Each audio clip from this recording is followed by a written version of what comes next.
Okay, everybody, this is me trying to save a couple bucks, trying to save some money. I originally had a few freshwater tanks, loved them.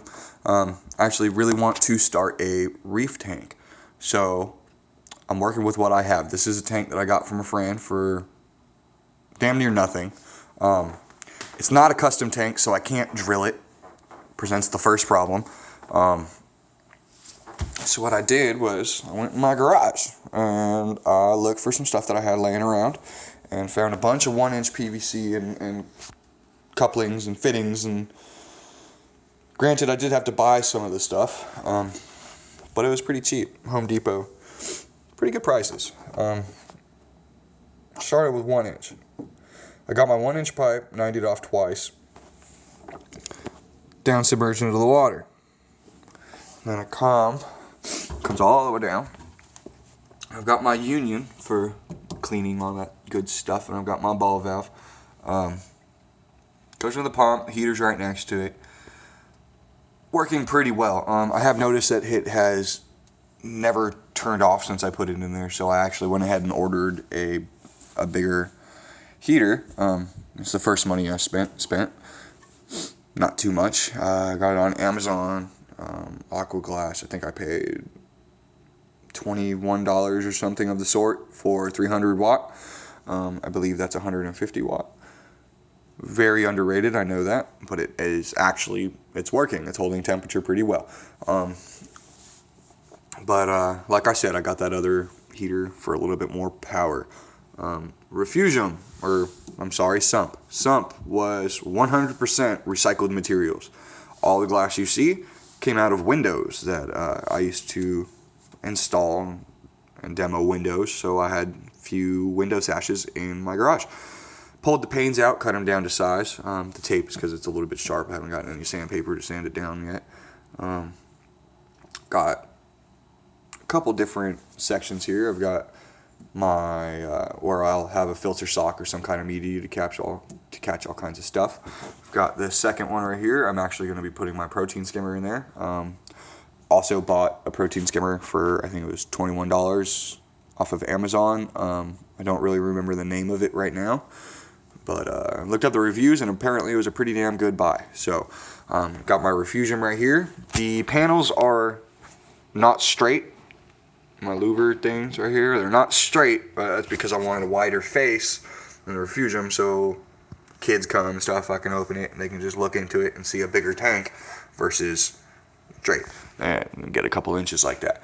Then I've got what I've heard called a bubble catch. Water goes down in here, up here, down under into my sump station, which is way over here.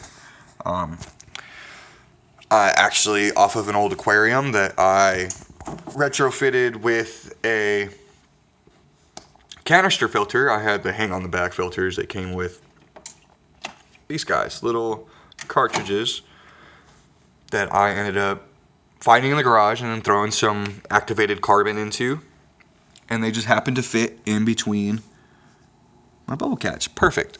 So that's where those will be staying. Pump. The pump is a bit of a problem. I think it was about $40 Home Depot. I think it's a fountain pump, 280 gallons an hour. I want more, so actually I ordered a 420 gallon an hour pump off of Amazon as well. Amazon is my go-to. They have a lot of stuff that qualifies for free shipping and really good prices, customer reviews. A lot of people will put pictures of the stuff they bought up. Just all in all, it's a good site. The pump is pumping more water out than the siphon is siphoning. But notice I have this not all the way open at full siphon, but I have that on purpose. I am trying to match the pump as close as I can. I can't meter it to the drop, so I have it siphoning slower than it's pumping. Which, granted, yes, that means that eventually my pump chamber will run out of water. It happens, I've clocked this pump at every 3.5 minutes to 4 minutes, I believe. It's been a couple days, but To beat that, actually, I found, if you can see that little white thing down here, right there, that's actually a float switch, and these wires go into it. That float switch, when the pump compartment itself runs low on water, that float switch will actually turn the pump off, letting the sump compartment build back up with water, and then turn the pump back on and slowly start draining it again, and then repeat.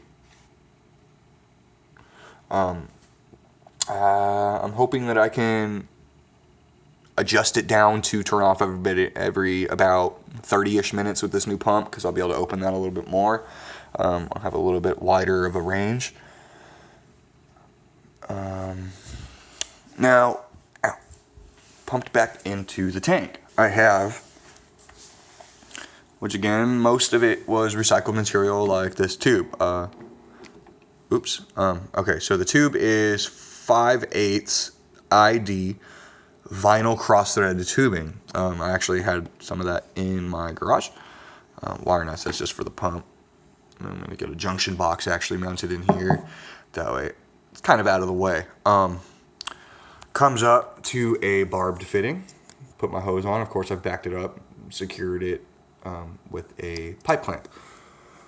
Comes into just basically a threaded coupling, back down to 1 inch, and then a thread to slip coupling, and a little tiny piece of 1 inch right there that actually goes into a reducer up to 3 1/4, or not 3, I'm sorry, 1 1/4 inch.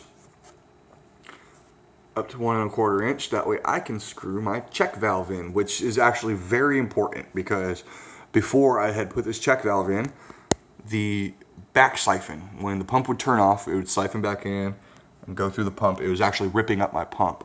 So put that check valve in, and everything's working square now. Brought it up, coupled it with a rubber tube coupling, down to another 1 inch boom coupling. But actually, technically they're called bushings. Up to the tank. It gets blown out. Actually, boom, there it is right there. The tank just turned off, or the pump just turned off. It turns back on at any second.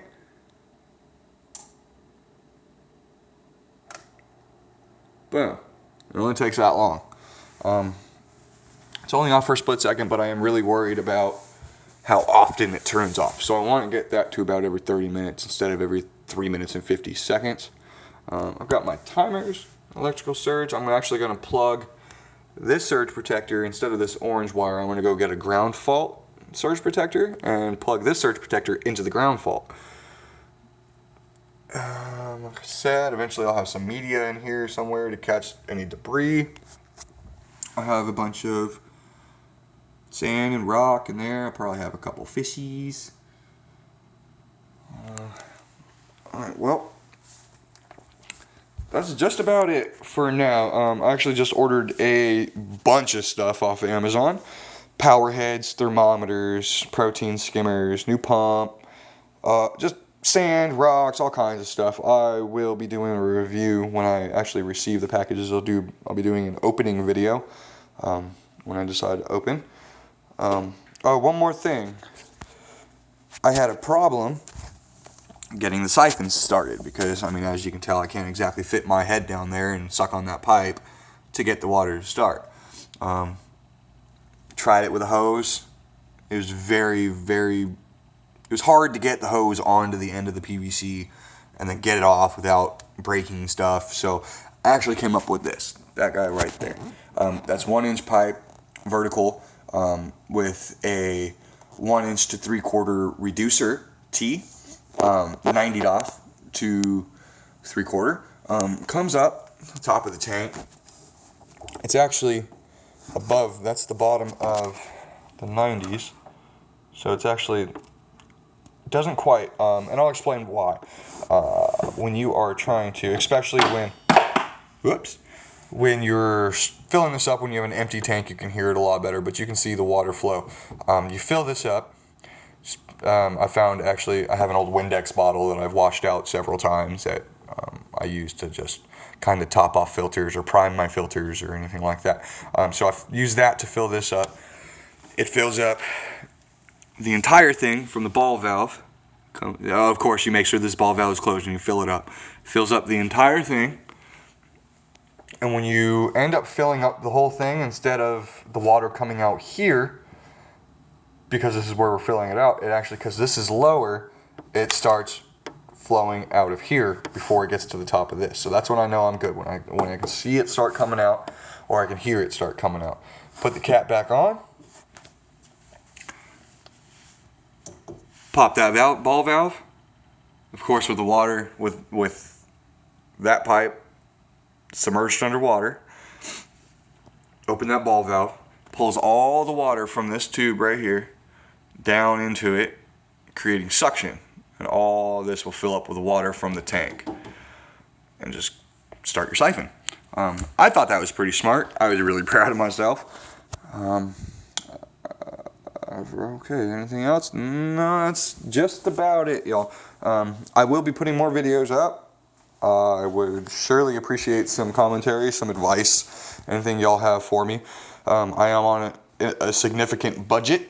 I don't know if significant was the right word for it.